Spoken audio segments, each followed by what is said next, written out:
ಮನೆಯಲ್ಲಿ ಯೂಸ್ ಮಾಡುವಂಥ ಸೋಪಿಗೆ match box ಬೆಂಕಿ ಕಡ್ಡಿಯನ್ನು ಹಾಕಿ ನೋಡಿ, ನೀವೇ ಶಾಕ್ ಆಗ್ತೀರಾ. ಶ್ರೀಮತಿಯಾದವರಿಗೆ ಹೆಚ್ಚು ಉಪಯೋಗ ಆಗುವಂಥ ಟಿಪ್ಸ್ಗಳನ್ನ ತರ್ತಾ ಇದ್ದೀನಿ. ಮನೆಯಲ್ಲಿ ಇರುವಂಥ ಸಣ್ಣ ಪುಟ್ಟ ಸಾಮಾನುಗಳಿಂದ ನಾವು ಎಲ್ಲವನ್ನೂ ಅಡ್ಜಸ್ಟ್ ಮಾಡ್ಕೊತಾ ಇದ್ದೀವಿ.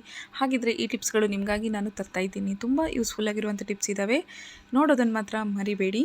ಮಧ್ಯಮ ವರ್ಗದಲ್ಲಿರುವಂಥ ನಮ್ಮಂಥ ಎಷ್ಟೋ ಮಹಿಳೆಯರಿಗೆ ಹೆಚ್ಚು ಹಣ ವ್ಯರ್ಥ ಮಾಡೋಕ್ಕೆ ಇಷ್ಟ ಆಗೋದಿಲ್ಲ. ಹಾಗಿದ್ರೆ ಬನ್ನಿ ಟಿಪ್ಸ್ನ ನೋಡೋಣ. ಫಸ್ಟು ಯಾರೆಲ್ಲ ನನ್ನ ಚಾನಲ್ನ ಸಬ್ಸ್ಕ್ರೈಬ್ ಮಾಡ್ಕೊಂಡಿದ್ದಿಲ್ಲೋ ಪ್ಲೀಸ್ ನನ್ನ ಚಾನಲ್ನ ಸಬ್ಸ್ಕ್ರೈಬ್ ಮಾಡ್ಕೊಳ್ಳಿ. ಹಾಗೆ ಬೆಲ್ ಐಕಾನ್ನ ಪ್ರೆಸ್ ಮಾಡಿ ಹೆಚ್ಚೆಚ್ಚು ವೀಡಿಯೋಸ್ನ ಶೇರ್ ಮಾಡೋದನ್ನು ಮಾತ್ರ ಮರಿಬೇಡಿ. ಸೊ ಫಸ್ಟ್ ಟಿಪ್ ಬಂದುಬಿಟ್ಟು ನಾನಿಲ್ಲಿ ನೀಲ್ ಕಟರ್ನ ತೊಗೊಂಡಿದ್ದೀನಿ. ನೀಲ್ ಕಟರ್, ನಮ್ಮ ನೀಲ್ಸ್ನ ನಾವು ಎಷ್ಟು ಕಟ್ ಮಾಡ್ತಾ ಇರ್ತೀವಿ, ಫ್ಯಾಮಿಲಿದವರೆಲ್ಲರೂ ಒಂದೇ ನೀಲ್ ಕಟರ್ನ ಯೂಸ್ ಮಾಡ್ತಾ ಇರ್ತೀವಿ. ಸೊ ಹಾಗಿದ್ದಾಗ ನೀಲ್ಸ್ ಅಂತೂ ನಮ್ಮ ನೀಟಾಗಿರ್ತವೆ. ಯಾವ ರೀತಿ ಅಂದರೆ ಕ್ಲೀನಾಗಿ ನೀಟಾಗಿ ಇಟ್ಕೊಳೋದು ನಮ್ಮ ಆರೋಗ್ಯಕ್ಕೆ ಒಳ್ಳೆಯದು. ಹಾಗಿದ್ದಾಗ ಅದನ್ನು ಕೂಡ ನಾವು ಚೆನ್ನಾಗಿ ನೋಡ್ಕೋಬೇಕಾಗುತ್ತಲ್ವ. ಸೊ ನಾನಿಲ್ಲಿ ಶಾರ್ಪ್ ಆಗಿರಬೇಕು. ನೇಲ್ ಕಟರ್ ಯಾವಾಗಲೂ ಶಾರ್ಪ್ ಆಗಿದ್ರೇ ನೇಲ್ಸ್ ಚೆನ್ನಾಗಿ ಕಟ್ ಆಗ್ತವೆ. ಹಾಗೆ ಜಂಗ್ ಹಿಡಿಬಾರ್ದು. ಸೊ ಹೆಲ್ತಿಗೆ ಕೂಡ ನಮಗೆ ಪ್ರಾಬ್ಲಮ್ ಆಗುತ್ತೆ. ಹಾಗೆ ಹೆಚ್ಚು ವರ್ಷಗಳ ಕಾಲ ನಮಗೆ ನೇಲ್ ಕಟರ್ ಬರಲಿ ಅನ್ನೋ ಒಂದೇ ರೀಸನ್ಗೋಸ್ಕರ ನಾನಿಲ್ಲಿ ಈ ಟಿಪ್ನ ನಿಮಗೆ ತೋರಿಸ್ತಾ ಇದ್ದೀನಿ.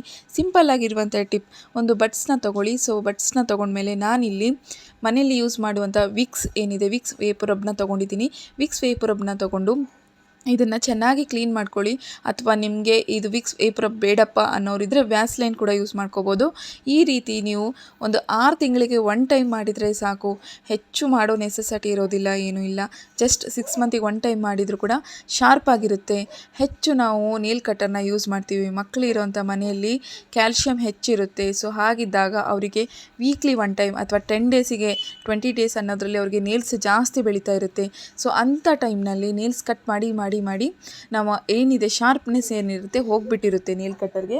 ಸೊ ಹಾಗಾಗಿ ಶಾರ್ಪಾಗಿ ಬರಲಿ ಅನ್ನೋ ಒಂದು ರೀಸನ್ಗೋಸ್ಕರ ಈ ಟಿಪ್ನ ಯೂಸ್ ಮಾಡಿ. ಹಾಗೆ ಜಂಗಿದ್ರು ಕೂಡ ಎಲ್ಲ ಕ್ಲೀನ್ ಆಗುತ್ತೆ. ಬಡ್ಸಿಂದ ಯೂಸ್ ಮಾಡಿಕೊಂಡ್ರೆ ಸಾಕು. ವಿಕ್ಸ್ ವೇಪರಬ್ನ ಯೂಸ್ ಮಾಡಿ. ನೆಕ್ಸ್ಟ್ ಟಿಪ್ ಬಂದುಬಿಟ್ಟು ಹಳೆ ಬ್ಯಾಂಗಲ್ಸ್ನ ಬಿಸಾಕ್ಲಾರ್ದೆ ಈ ರೀತಿ ನೀವು ಮನೆಯಲ್ಲೇ ಯೂಸ್ಫುಲ್ಲಾಗಿ ಮಾಡ್ಕೋಬೋದು. ಯಾವ ರೀತಿ ಅಂತಂದರೆ ಇಲ್ಲಿ ನಾನು 4 ಬ್ಯಾಂಗಲ್ನ ತೊಗೊಂಡಿದ್ದೀನಿ. ಇದರದ್ದು ಶೇಡಿಂಗ್ಸ್ ಎಲ್ಲ ಹೋಗಿಬಿಟ್ಟಿದೆ. ಸೊ ಬಿಸಾಕೋದು ಬೇಡ ಅಂಥೇಳಿ ಈ ಟಿಪ್ನ ಮಾಡ್ತಾಯಿದ್ದೀನಿ. ಸೊ ಗೊತ್ತಿರೋ ಹಾಗೆ ಬಾಡಿಗೆ ಮನೆ ಇದ್ದಾಗ ಹೆಚ್ಚು ನಾವು ಮಳೆ ಹೊಡೆಯೋಕ್ಕಾಗೋದಿಲ್ಲ. ಸೊ ಈ ರೀತಿ ಇದ್ದಾಗ ಈ ಟಿಪ್ನ ಯೂಸ್ ಮಾಡ್ಕೊಳ್ಳಿ. ನಾನು ಹಳೆ ವಿಡಿಯೋದಲ್ಲಿ ಇದ್ರ ಟಿಪ್ ಕೂಡ ಮಾಡಿದ್ದೀನಿ, ಟೇಪ್ ಟಿಪ್ ಕೂಡ ಮಾಡಿದ್ದೀನಿ. ಏನಪ್ಪ ಅಂತಂದರೆ ನಾವು ಟೇಪ್ನ ಒಂದೊಂದು ಟೈಮ್ ನಮಗೆ ಜಲ್ದಿ ಸಿಗೋದಿಲ್ಲ ಅಥವಾ ನೇಲ್ಸ್ ಇಲ್ಲ ಅಂತಂದಾಗೆ ತೆಗಿಯೋಕ್ಕಾಗೋದಿಲ್ಲ ಅಂದಾಗ ನಾವು ಒಂದು ಹೆಲ್ಪಿನಿಂದ ಆ ಟೇಪ್ ಎಲ್ಲಿ ಎಂಡ್ ಇರುತ್ತೋ ಸೊ ಅಲ್ಲಿ ಅದನ್ನು ಸುತ್ಕೋಬೇಕಂತ ಹೇಳಿದ್ದೆ. ಸೊ ಆ ಟಿಪ್ನ ಕೂಡ ಮರಿಲಾರದೆ ನೋಡಿ.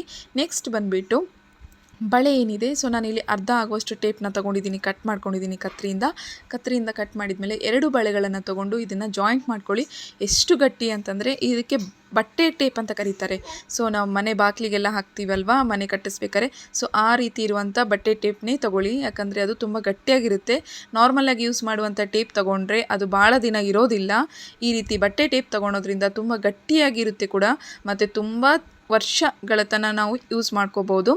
ಈ ರೀತಿ ಮಾಡಿದ ಮೇಲೆ ನೋಡ್ತಾ ಇದ್ದೀರಲ್ಲ, ಇಲ್ಲಿ ನಾನು 4 ಬ್ಯಾಂಗಲ್ನ ತೊಗೊಂಡಿದ್ದೀನಿ. ಸೊ 4 ಬ್ಯಾಂಗಲ್ನ ತೊಗೊಂಡು ರೆಡಿ ಮಾಡಿದ್ದೀನಿ.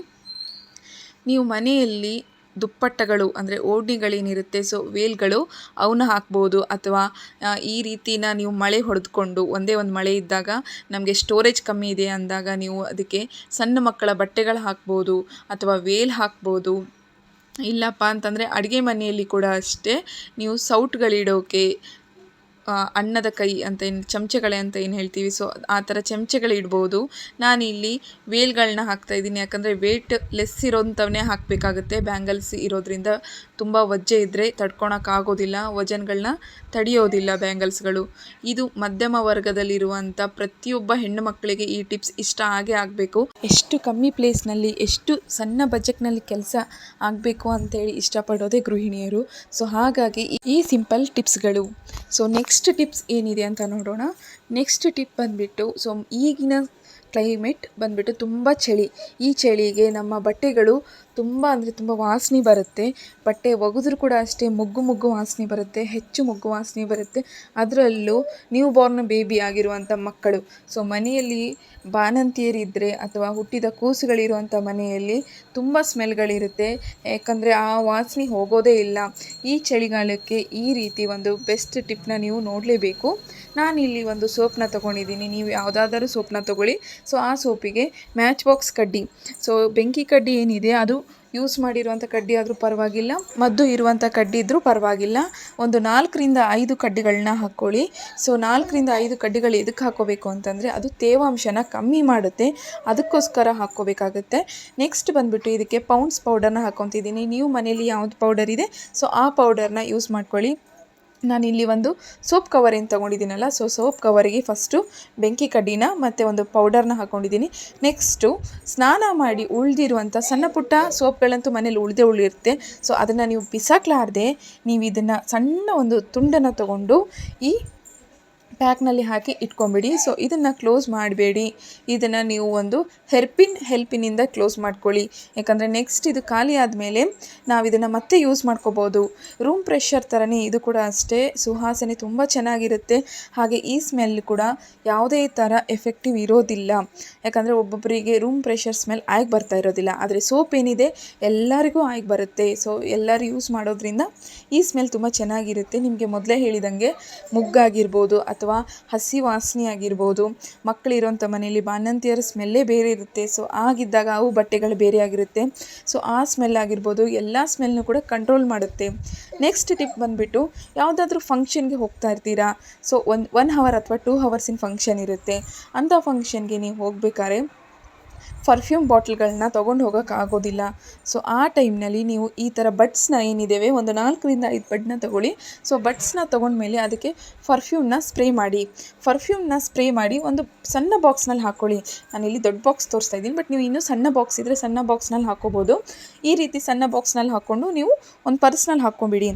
ಈಗ ನೀವು ಯಾವುದಾದ್ರು ಫಂಕ್ಷನ್ಗೆ ಹೋದಾಗ ನಿಮ್ಮ ಬಾಡಿ ಸ್ಮೆಲ್ ಜಾಸ್ತಿ ಇದೆ, ನಿಮಗೆ ಸ್ಮೆಲ್ ಜಾಸ್ತಿ ಆಗ್ತಾಯಿದೆ ಅಂದಾಗ ನೀವು ಇದನ್ನು ನಿಮ್ಮ ಕೈ ಹತ್ತಿರ ಅಥವಾ ನಿಮ್ಮ ಭುಜ ಹತ್ತಿರ ಇದನ್ನು ಸ್ವಲ್ಪ ತಿಕ್ಕೊಂಬಿಟ್ರೆ ಸಾಕು. ಅಂದರೆ ನಿಮ್ಮ ಅದೇನು ಸ್ಪ್ರೇ ಇರುತ್ತಲ್ಲ, ಸೊ ಆ ಸ್ಪ್ರೇ ಎಲ್ಲ ಬಂದುಬಿಟ್ಟು ನಿಮ್ಮ ಬಾಡಿಗೆ ಸ್ಮೆಲ್ ಚೆನ್ನಾಗಿ ಬರುತ್ತೆ. ಸೊ ಥರ ಇದ್ದರೆ ಇನ್ನೂ ಒಳ್ಳೆಯದು, ಪರ್ಫ್ಯೂಮ್ಗಿನ ಒಳ್ಳೆಯದು.